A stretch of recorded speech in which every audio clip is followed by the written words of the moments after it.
Over the next several weeks, the American International Podcast will be exploring some of the films that AIP presented exclusively in their television packages as part of their American International Television Division. Many of these films were imported from foreign markets, others were made specifically to be included as part of their television packages, and a few were picked up from other domestic distributors following their theatrical runs. In this series, we will be looking at films that are associated with the AIP as a result of being presented in these television packages. We're not talking about actors. We mean a real monster. I brought her back.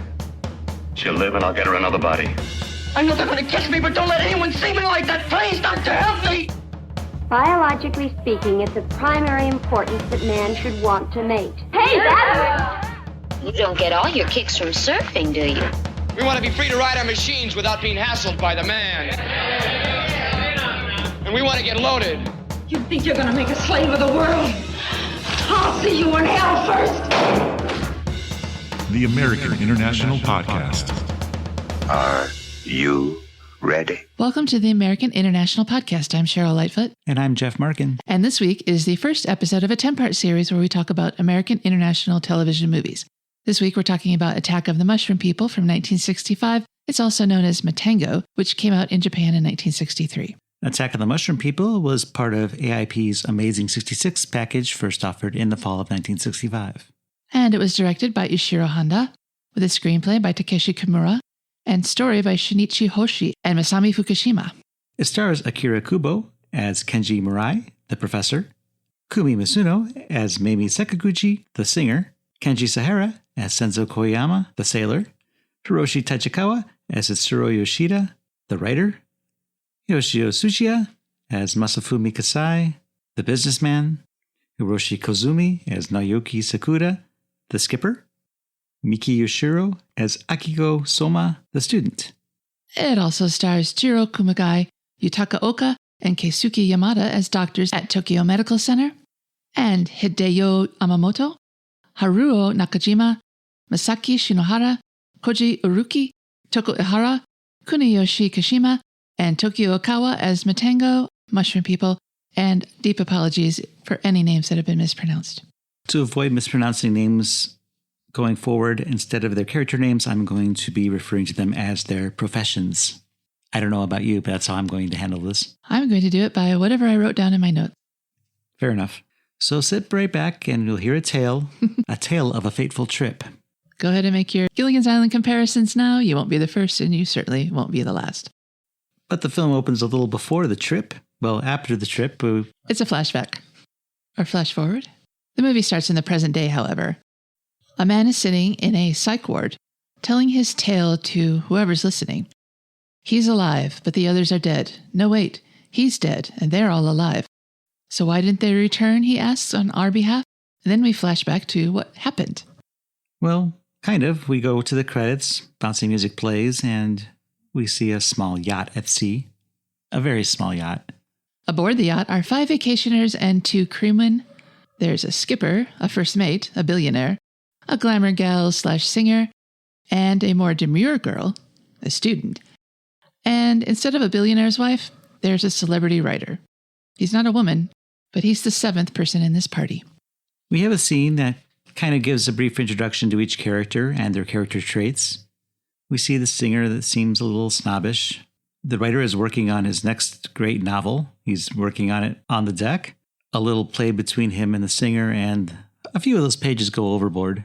That's on him. You should never put your pages down on the deck of the ship and start writing them by hand. She sings a little song. It's kind of annoying and just a lot of la-la-las. Everyone seems to be pitching in, except for the writer and the singer and the student who's below deck being seasick. When she goes down to the lower decks, everyone left behind teases her behind her back. They're gossiping about her. She's having an affair with the professor, but apparently she doesn't put out much. The professor goes down to check on her. That's very kind of him. She says she's fine, and so we cut away to drinks. They're going to do a toast. The skipper doesn't partake. He says he has work to do. He's the skipper after all. So the remaining members of the party drink to Akiko, the student's health. She looks a little green around the gills, though. So this is no 3-hour tour. This is at least an overnight jaunt. A storm starts brewing, and eventually it kicks up a very heavy wind and rain as well. The men try to keep control of the sails and keep the boat from tipping over, but unfortunately the mast is broken, and that sets the ship adrift. The millionaire says that he paid a lot of money for this yacht, and he's confident that it will brave any storm. Well, obviously not. Eventually everyone gives up and they go below deck. Someone decides that it's time to check out the news because that's the time the news always comes on. They haul out a transistor radio and turn it on. Well, the singer was listening to music because apparently they don't have to worry about the batteries. Actually, they do mention the batteries, don't they? Yeah, they do. They want to save it for when the news is on, but the news is on now. So they switch over. And of course, being a movie, they have the convenient plot point radio that tells you exactly what you need to know whenever you turn the radio on. And the news does confirm that the tiny ship was lost. It lists out the various people on board, and the newscaster says that they have no idea where the ship is at this point in time. Not great news for our passengers. But it's not too long before they are found, kind of. Well, yeah, another boat comes into view, and it's huge. But the question is, does it see them? Who has the right of way here? The big boat has the right of way. The big boat always has the right of way. What's weird is that the boat comes screaming up towards the little yacht. I shouldn't even say boat. It's like a freighter. It's a huge ship. It comes screaming up towards the little yacht. And then the guy, whoever's on deck, ducks, and he's just waiting for the worst to happen. But then the next scene, the ship is gone. They didn't get hit. Everything's fine. So that never gets explained. So as they're drifting along, eventually they do spot land. There's an island. And somehow the boat makes it to shore and kind of beaches itself up on the sand. So everyone on board gets off and they decide to go explore the island. It's pretty foggy, and apparently they have to go pretty far inland before they finally find water. They're looking for water. They're looking for food. They do find water, but they're having trouble finding anything edible. One of the men spots a little orange fruit, puts it in his mouth, tastes it, and spits it out. It's too bitter to eat. It's probably poisonous too. Well, they do find evidence that other humans have been on this island, though, because there's some rock arrangement that couldn't have happened without human intervention. It's not natural formation. Then they decide to go up to the top of the mountain that's part of the island so they can get a better view of what's on there. They climb up to the top and look around, and they see another boat beached on another part of the island. So, excited by this discovery, they go down the mountain and over to the ship. But as they get closer, they notice that the ship doesn't look so good. The sails are in tatters, there's nobody around, and as they get closer and start to board the boat, they notice that it is covered in dust, just absolutely caked in filth, and not very promising for their rescue. They can't help but notice that the deck is a little slippery, and this appears to be a research ship of some sort. Yeah, judging by the equipment on board, they have all kinds of instruments and test tube laboratory equipment. And they also notice that there are no mirrors. Now, how do you notice that something is not there? The women notice it, and maybe they wanted to do their makeup, and they just noticed that the powder room did not contain any mirrors. They also find the captain's log. They find the captain's cabin. Well, the girls find the captain's cabin, and they open the door and they scream. But the only reason is it's really dusty in there. Well, There's nothing really in there. When you say dust, you're really underselling how completely filthy this room is. Imagine 4 inches of grime and dirt and what turns out to be fungal spores or whatever piled on top of everything. That still seems a little extreme of a reaction, I think. It is, especially given what happens next. They also find some carbolic acid, and they decide that, well, we can clean it. So in almost no time at all, they clean up the ship and start living there. They go into the captain's cabin looking for a log, and they find a shotgun, which might come in handy. They also find a case of Spam, which will really come in handy because they have 0 food. And a couple of the passengers start to devour it immediately. They must have been ill-prepared on the yacht that they came from because they've been on this island now for, 15 minutes? I think it's a little longer than that, but yeah, they're starving. They appear to have not packed enough provisions. In reading the log, it looks like to whoever's reading it that the ship's nationality or identity has been intentionally obscured. Kasai, the millionaire, has decided to start polishing the gun. He plans to use it to hunt for food. When they read the logbook, it says that there's no food on the island to even find. Nothing to shoot, nothing to fish for. There's just nothing to eat. Except they do find something that some people might think is edible. So the order of business is some of them will go look for food, the women will go look for water, and Yoshida, the writer, is going to go up to the top of the mountain and start a signal fire, which he does. He goes up there, he gets some wood, he sets it on fire, and he's there to man it so that it doesn't go out. And as he stares into the flames, he has something of a flashback. It's an interesting flashback because, except for the skipper and the sailor, the 5 passengers on the ship are all there. The singer is singing on stage, and at a table are seated the writer, the professor, and the businessman. And then Akiko, the student, comes in and joins them. And then there's a weird little bit where the professor, who's her boyfriend, gives her a necklace, and all the men at the table start clapping for her, and she looks really embarrassed by this and sits down. And then Mami comes over to their table and starts singing, and I think that's the end of the flashback. I don't know if it really served any purpose other than saying that these people did have past experience together. They were friends. They're not just they randoms. established that on the boat, but I guess it goes further back than they just happened. I mean, it's different than Gilligan's Island where they all met on this 3-hour tour. This did come out before Gilligan's Island, too. We should probably mention that. The comparisons are inevitable and very easy to draw, with the exception of the tone of the project here. But this is the predecessor to Gilligan's Island. It's not a ripoff. But now we're back on the island. They're out looking for food. They've decided not to eat the mushrooms, which are abundant, because they don't know what could happen. They could be poisonous or psychedelic, who knows. While hunting, Murai, the professor, finds fragments of a broken mirror. The skipper, Sakura, is on the boat, and as he's looking around, he sees that there's a graveyard of sunken ships surrounding the island. And then we go back on the island, and we're with Kasai, the millionaire, or billionaire, I'm going to use them interchangeably, and Professor Murai. I don't think there were any billionaires back then. Well, it's hard to say, because 1 billion yen would make you a billionaire, and yen to dollars aren't 1-to-1 ratio. So you tell me, listeners. While they're, I guess, taking a break from trying to find something to shoot, they spot something weird in the woods, and it looks like a giant Mario mushroom hat on a person walking around. I guess I should say the person's walking around, and they have the mushroom head. But we only see it for a second, and they seem to kind of doubt their eyes. Later that night on the ship, there's another sequence where one of these mushroom people comes aboard their ship and invades their space. Yeah, the first people to see it are Mami and Akiko. They get scared and run away. But eventually, everyone on the ship, all the men, get to see it too. It surprises Kasai as he's stealing Spam out of the galley. And they run away and they hide themselves in their cabin, but they didn't lock the door. And the mushroom person opens the door. But then again, the scene just ends. And the next day, nobody seems very stressed out about it. So that was weird to me. So somehow they do have liquor, although they don't have food. And Yoshida gets drunk when he's out in the forest wandering around.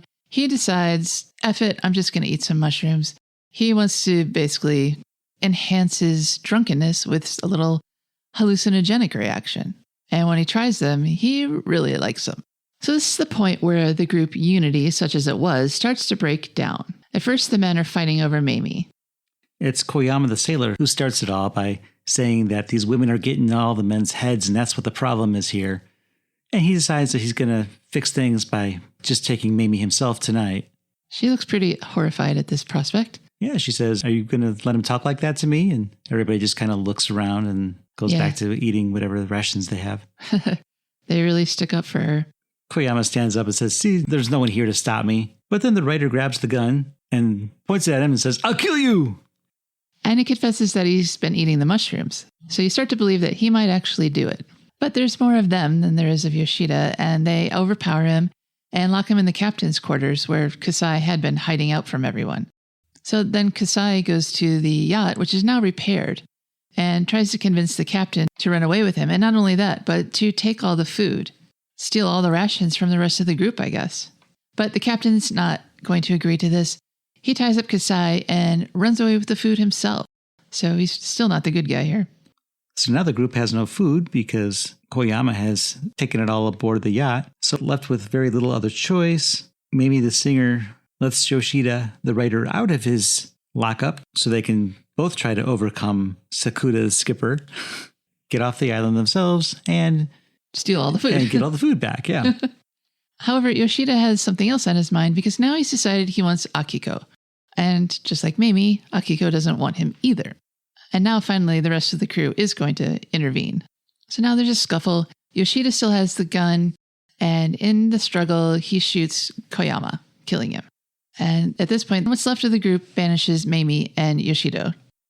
Time passes. It must be the rainy season because we see lots of rain. The mushrooms grow. And grow and grow. And we're told that it's been a week of rain. They're in the tropics, I guess. They seem to be near the equator. Kasai is out wandering around, and he spies Mami. Mami asks him to follow her into the forest and convinces him to eat the mushrooms. He doesn't seem to take much convincing. He starts chowing down, and then she informs him of the consequences of this. Then Mami reveals the devastating news. You eat a mushroom, you become a mushroom. And then we see Yoshida grinning like a Chester cat, eating mushrooms. And I mean, he does look really He's happy. looking on in approval. Yeah. And then Kasai recoils in horror as now fully shroomed beings start appearing. So at this point, it's just Professor and Akiko as the only sane people left alive. And they're starting to break down a little bit. Murai leaves her, and he goes to get on the ship and see what state it's in. Sakuda isn't aboard, but instead has left a message on the wall. It's all the group's names, and it says that every one of them perished aboard the ship. This is obviously meant for somebody else or whoever finds the ship, so he blacks out the message. Akiko is waiting on the shore, but she is attacked by mushroom people. They drag her off into the forest. With Murai close behind. Catch her. He's trying to rescue her. He hears her calling him, and he follows the sound of her voice, and he does eventually find her, and she looks very content. She has a mushroom in her hand. And then we see more mushroom people. There's a lot of them. They attack Murai. He wants to save Akiko, but it's too late. So now he can only save himself. And it looks like it might be too late. They're definitely getting spores all over him, if nothing else. But he fights them off, and he makes his way to the ship. Murai gets to the beach, and he swims out to the yacht, and he lets it drift, and eventually it drifts him towards a rescue ship. And then we're back in present day. The professor is continuing his story. As many doctors listen in from the other side of like a zoo cage. And he tells of how he regrets not eating the mushrooms because then he can be with Akiko, who he loves. And even if he became a mushroom, they could be mushrooms together. And that would be preferable to where he is now. He's in the big city, and he doesn't fit in here anymore. And then we find out why. He confesses that, in fact, he did eat the mushrooms. And then he does a dramatic chipmunk turnaround, and we see his face. He's covered in fungus. Now he's a mushroom-faced person in the cruel, cruel city. And that's the end. And we talked about some of the parallels that would be evident with Gilligan's Island, a show that hadn't been created yet. But maybe they saw this. Who knows? But there's a lot of other things in here, too, that I noticed. When Mami brings Kasai to eat the mushrooms, it's very biblical. It's kind of like Eve seducing Adam to eat the apple. But the first person who eats the apple/mushroom is not a woman. It's a man. Right, So, but he doesn't try to get anybody else to. that's true. It's the evil woman who does that. She's not evil. And one thing that we didn't mention is that when they're going through the ship's log, they come to the conclusion that nuclear testing and the fallout thereof was responsible for the mutation of these mushrooms. And in fact, they open up a cabinet inside the ship, and there's a giant mushroom inside the cabinet. We didn't really mention that. And on the door of the cabinet is written Matango. And they're like, oh yeah, that means mushroom. The fact that this came so close after the end of the Second World War, and basically in the same genre as giant mutant creatures, there's just a different take on that, where it's plant life and not animal life that's affected. I also thought it was interesting toward the end when Murai, the professor, is surrounded by these mushroom people and they're grabbing him and he's screaming and looking around and trying to get away. The editing looked very similar to what we would see a couple of decades later in the Evil Dead movies. Oh, with the Deadites attacking Ash? Yeah, just... Or the trees attacking Cheryl? No, I thought it was Bruce Campbell in his place with his expressions and his screaming and his looking around, and it reminded me of that.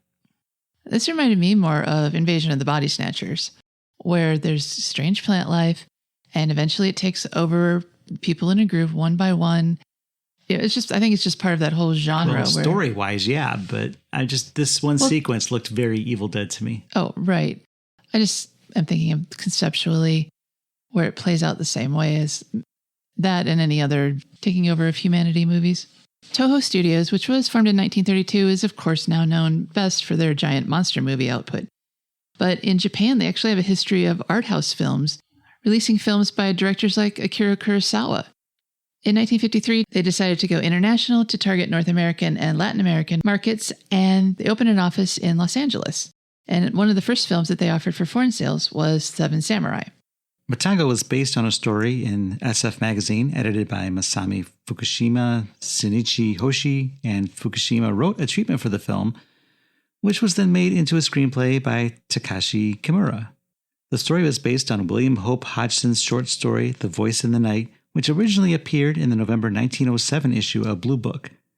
Matango was the only movie adapted from Hodgson's work.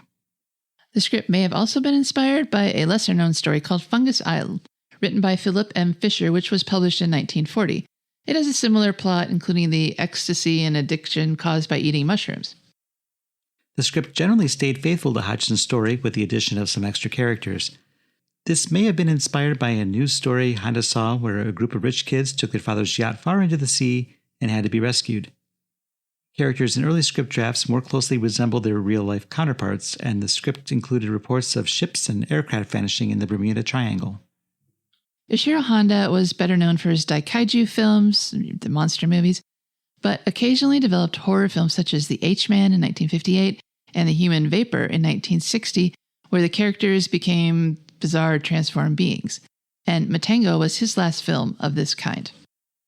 According to Yoshio Tsuchiya, who played Masafumi Kasai, Honda told actors before production that Matango was a serious drama picture, so please keep this in mind and work accordingly.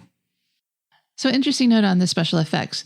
Matango was Honda's first film to use something called the Oxbury optical printer.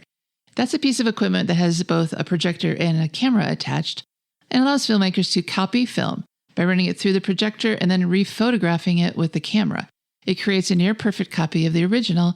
It also lets filmmakers change the film speed, the color of the film, and it allows for animated transitions between shots. Toho bought it from the United States to allow for better image compositing, and one of its other properties was allowing filmmakers to superimpose up to 5 composite shots. That helped them avoid costly hand-painted mats and glass shots. Pretty innovative for its time in Japan. The Japanese language version of the film was titled Matango, Fungus of Terror, and was released on August 11, 1963. Matango was Honda's first science fiction film not to receive a theatrical release in the United States. This film was nearly banned in Japan upon its original 1963 release because the character's depictions of disfigurement was viewed as too closely resembling the victims of the atomic bombs dropped on Hiroshima and Nagasaki to end World War II, and they thought people wouldn't be very receptive to that. After buying the rights to Matango, which had already been professionally dubbed into English by Toho, James Nicholson retitled the film Attack of the Mushroom People. AITV first offered Attack of the Mushroom People as part of their Amazing 66 syndication package, available in September of 1965. That package was a collection of 20 sci-fi horror titles that also included the theatrical films Burn Witch Burn, The Evil Eye, X, The Man with the X-Ray Eyes, Panic in Year Zero, and Reptilicus, as well as direct-to-TV movies like Dagora the Space Monster, Dr. Orloff's Monster, and Space Monster. So many monsters. AITV's version of the film had a runtime of 88 minutes, and the runtime of the original release is listed as 89 minutes, so they didn't really do a lot of editing to this. In the Japanese dub of the film, Murai tells the doctors at the sanitarium that he refused to eat the fungus, then points to the fungal growth on his chin, wondering what caused that. But in the English language version, Murai confesses that he was weak, wanting to join the group, saying, "And then I ate them!" It's not known why the ending was changed. And Yoshio Tsuchiya said that in addition to the official ending of the film, they shot a different ending where Murai's face was actually normal in that shot. And I don't know if that would have worked. The tagline for Attack of the Mushroom People was "Castaway on a forbidden planet. Their craving for the strange exotic fruit drives them to madness and unspeakable horror."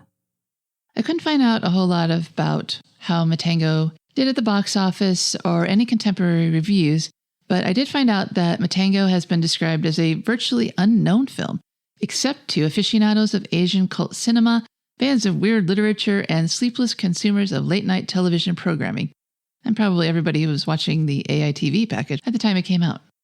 In a 2017 interview, director Steven Soderbergh said that he wanted to remake Matango, a movie that scared him as a kid, but could not make a deal with Toho, so it never happened.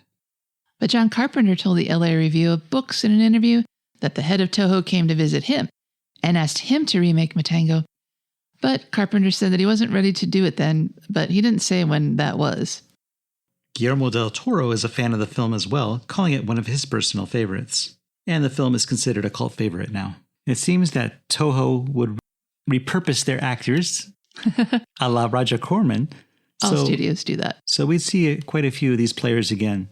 Akira Kubo, who played Kenji Murai, the professor, would appear in Destroy All Monsters in 1968 and Yog, Monster from Space in 1971. Kumi Mizuno, who played Mami Sekiguchi, the singer, also appeared in The Lost World of Sinbad in 1963 and went on to appear in Frankenstein Conquers the World in 1965. Hey, we know that movie. Hiroshi Kazumi, who played Naoyuki Sakuda, the skipper, also appeared in Atragon in 1963 and would appear in Godzilla vs. the Thing in 1964 and Dagora the Space Monster in 1965, released by AIP directly to television. Kenji Sahara, who played Senzō Koyama, the sailor, was in Atragon, Godzilla vs. the Thing, Frankenstein Conquers the World, Destroy All Monsters in 1968, and Dagora the Space Monster. Hiroshi Chikawa, who played Etsurō Yoshida, the writer, did not appear in any other films released by American International Pictures. Fascinating. However, Yoshio Tsuchiya, who played Masafumi Kasai, the businessman, did. He would go on to appear in Frankenstein Conquers the World, Destroy All Monsters, and Yog, Monster from Space. And finally, Miki Ishirō, who played Akiko Soma, the student, was in Godzilla vs. the Thing in 1964. All right, Jeff, how would you rate Attack of the Mushroom People using our AIP scale, where A is awesome, I is intermediate, and P is pathetic? Well, when watching this, because it did not get a theatrical release in the United States, I was kind of looking at it as a television movie. And indeed, we watched a television print, a muddy television print. There are much better versions of this film available than the one we watched. But ours at least did have the title on screen, Attack of the Mushroom People. And the English dub. So I kind of took it from the perspective of maybe turning it on late at night on a Friday night or Saturday afternoon or something. And I think the film played really well in that regard. I don't know if it would have played as well theatrically if I had bought a ticket to see it, but sitting at home, lounging on the couch and turning on a movie just to see what's on, and this came on, I think it would be a pleasant diversion from the horrors of my real life. I latched on to the similarities between Gilligan's Island right away.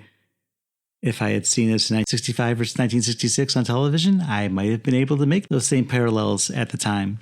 I think if there's any fault with Attack of the Mushroom People, it's the ending that they used in the English language version, where we learn that Murai has succumbed and eaten the mushrooms because there's really no reason for anybody to eat the mushrooms once they find out that it's a problem. They don't even eat them because they're starving. They just decide that that's what they want. They want to give themselves over. So I don't know if the mushrooms are that seductive. I don't know what made Mami, the singer, eat them to begin with. She convinced the businessman, so she had a hand in that. And we don't know why Akiko ate them, but she was dragged off by the mushroom people, so maybe they force-fed them to her. Maybe. But there's absolutely no reason for Murai to have eaten them. No, it doesn't make sense. And in the Japanese version, he goes, "Why is this happening to me? I was a good guy. I did what I was supposed to. I didn't eat the mushrooms. It happened anyway." So I think that's the stronger ending of the two. We did go back and watch the ending of Matango, the Japanese version. And what I thought is mushrooms propagate by spores. He wrestled with all those mushroom people. Maybe he just got some spores on him. And that's why he didn't wholly transform, but his skin was affected. Yeah, that makes sense. It makes a lot more sense than him having eaten them. Right. But despite that, I really enjoyed the movie. I think it's generally a strong film. Even if the Japanese version is a little stronger, I'm still going to give it an A. What do you think, Cheryl? I was expecting, and I had seen this before, but it was a while ago. So when I watched it again, I expected sort of a lighthearted monster movie a la Godzilla, which obviously has a darkness to it. But the Gamera movies, those kind of movies, are just kind of silly. But this movie's not silly. This movie is pretty serious. The Gilligan's Island thing might throw you off from that, where you think it's just this bunch of silly castaways and they have to get off the island. But it's really about how they all break down almost immediately. Everything that can go wrong has gone wrong, but there's no group unity. They're not trying to band together to solve their problems. They basically turn on each other right away. And for me, it kind of brought back the early days of the pandemic, where we were running out of resources like toilet paper, and there were people who were hoarding supplies and then price gouging people that needed them. And it's just about that something makes society break down and everything is terrible. And that gloom just permeated the entire film for me. And so it's really hard to think of it with a lot of enthusiasm, but I didn't think it was a bad movie. And it also made me think of Godzilla -1, which was one of my favorite movies of last year, but it wasn't really about Godzilla. It was about the human cost of the war, basically seen through the eyes of one failed kamikaze pilot and how he redeemed himself, and he needed Godzilla for that. But it wasn't really about Godzilla, just as this really wasn't about mushroom people or mutants or being attacked by them. It was about being a survivor and not giving in to that group thought, not giving in to your worst possible urges, but to be strong. And that's why the ending that you mentioned, the one that AITV used, didn't work, because Murai did get himself off the island. He did resist. And once he was safe, he wouldn't have caved. There's no reason to. He was starving, I'm sure, but if he wanted to stay with them, he would have stayed, and instead he got off the island. So it didn't make sense for him to have eaten the mushrooms. So I think this movie actually poses a more serious challenge to a casual moviegoer, and I think that might kind of explain why it didn't do too good in Japan. They were very close to the end of World War II. Mutation was probably on everybody's mind, so this was probably like a huge downer for them. But all the same, I think it's a really good movie. I think the story is really moving. And I think that the direction, it didn't really give in to the silliness. Yeah, the mushroom people looked kind of stupid, but I think that it was the deeper story was more important than that. And I think that it really worked for me. And I give it an A as well. How do you think they could update this and do it successfully? I don't think having people turn into mushrooms necessarily would work, but eating the mushrooms and changing somehow. Well, you change internally. Just like the hallucinogenic mushrooms get you high, it could totally change your personality. Just like Invasion of the Body Snatchers, they're still humanoid in appearance, but their minds have been taken over. So I think if they had shot the ending where Murai, he wasn't affected, but in his mind he was, that might have worked even better. He sees himself as a mushroom person, but we don't see that. But he feels like internally he's been changed. But I think the physical change is kind of necessary. The horror of something happening to you, growing on your body. Maybe it's just like a fungal growth that you can't control. Maybe that's all it needs to be. Athlete's foot. Well, I think that whether it's real or it's imagined, it's all the same to your mind. So it could work either way. So anyone out there who has the means to make a remake of Matango? Guillermo del Toro, maybe? That's something we might like to see. I think updating it, the quality of the film, I don't know that we'd necessarily need to make it all English-speaking people, but maybe a international cast, a diverse international cast. That might even be more in service to the way that there's no group unity, is that they have nothing in common. After all, these were a group of 5 friends and 2 crew members. So what if they weren't friends? I mean, then it would go pear-shaped almost immediately. Well, then it's a lot more like Gilligan's Island because they didn't know each other before the tour. The Howells knew each other. They were married. And Skipper and the Gilligan. The Skipper and the Gilligan? And Skipper and the first mate. What if they made it a comedy? What if they made it like Matango, the sitcom? Every week they have to save Gilligan from eating the mushrooms. I mean, that's a different take. I think they would just give up and let him have them. Oh, they'd get off the island so much faster if he turned into a mushroom. All right, that's enough silliness. That ends this episode of the American International Podcast. I'm Cheryl Lightfoot. And I'm Jeff Markin. And we'll meet you at the drive-in. Follow the American International Podcast on Instagram and Letterboxd at AIP_pod and on Facebook at facebook.com/American International Podcast. The American International Podcast is produced and edited by Jeff Markin. A man whose mind is distorted by hatred. And Cheryl Lightfoot. A girl hungry for too many things.